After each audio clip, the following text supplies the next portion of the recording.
శ్రావణ శుక్ల చవితి రోజు చేసే దుర్వార గణపతి వ్రతం గురించి మనం ఈ వీడియోలో చూద్దాం.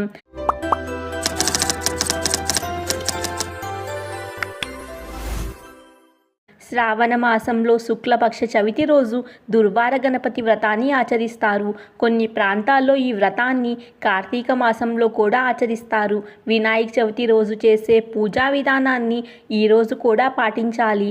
అయితే పూజ చివర్లో మాత్రం గణపతిని గరికతో సహస్రనామార్చన, అష్టోత్తర శతనామాలతో స్తుతించాలి.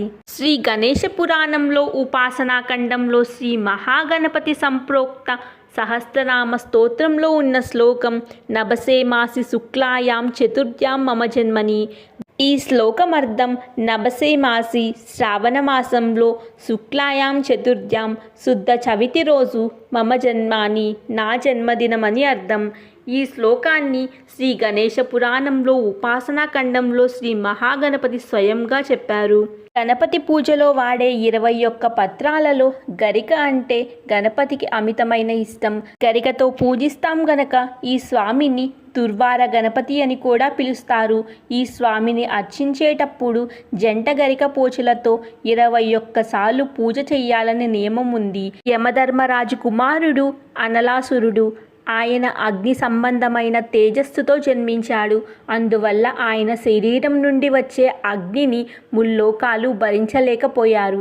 అప్పుడు ఇంద్రుడు గణపతిని ప్రార్థించగా అప్పుడు గణపతి అనలాసురుణ్ణి తన బొటన వేలుతో నలిపి ఉండలా చుట్టి మింగేశాడు. అమితమైన అగ్ని తేజస్సుతో ఉన్న అనలాసురుణ్ణి గణపతి మింగటం వల్ల ఉదరంలో అమితమైన వేడి పుట్టింది. దాంతో తన బొజ్జలో విపరీతమైన తాపముంది. దేవతలు ఆయన బాధ చూడలేక నీటితోనూ అమృతంతోనూ ఎంతో అభిషేకించిన ప్రయోజనం లేకుండా పోయింది.